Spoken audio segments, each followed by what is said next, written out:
అసలు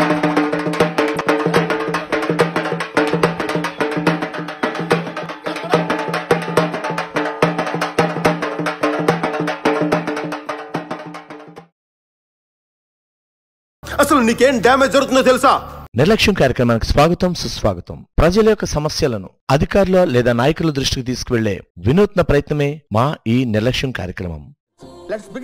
ఇక విషయానికి వస్తే, మన అధికారులు ఎప్పుడు ఎందుకు ఏం చేస్తారో ప్రజలకు తెలియదు. అది కొందరికి మాత్రమే, కానీ వాళ్లకు తెలుసు. అది ఎలా అంటారా? ఆవరోడ్డు తూర్పు రైల్వే గేటుకు వెళ్లే తాడితోట నుండి బాలాజీపేటకు వచ్చే మార్గం ఒక్కసారి మీరు చూస్తే ఔరా అనక మానరు.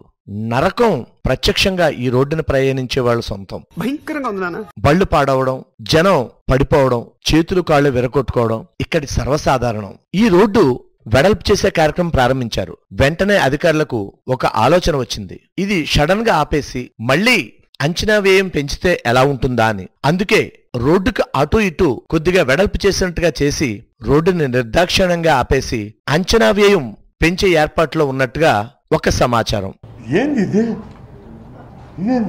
అది నిజం కూడా కావచ్చు, కాకపోవచ్చు. అది నిజమయ్యే అవకాశం ఉంటుందని చాలా మంది అనుకుంటున్నారు. అయితే ఈ రోడ్డు సంవత్సరాల తరబడి ఇలాగే ఉంటుంది. నిత్యం లక్షలాది మంది, వేలాది వాహనాలు ఈ రోడ్డును ప్రయాణం చేస్తాయి. ఈ రోడ్డు గురించి ఏమాత్రం శ్రద్ధ లేదు.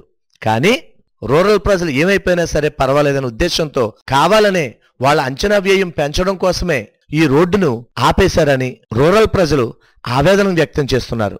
అలాగే అంటే అది ఈ రోడ్డుకు పక్కనే ఉన్న ఈ రోడ్డు ఒక్కసారి చూడండి. నిత్యం పదుల సంఖ్యలో వాహనాలు, వందల సంఖ్యలో మనుషులు తిరుగుతారు. కానీ ఈ రోడ్డు ఎంత అద్భుతంగా తీర్చిదిద్దారో మీరే చూడండి. అందుకు గల కారణం ప్రత్యేకించి చెప్పనవసరం లేదు. రియల్ ఎస్టేట్ ఈ మధ్య ఏదైతే 80 అడుగుల రోడ్డు సర్వాంగ సుందరంగా అభివృద్ధి చేశారో ఆ రోడ్డుకి కనెక్టివిటీ రోడ్డే ఈ రోడ్డు. కేవలం రియల్ ఎస్టేట్ వ్యాపారుల కోసమే ఈ రోడ్డు వేసినట్టుగా బహిరంగంగానే ప్రజలు విమర్శిస్తున్నారు. ఇది వ్యాపారం.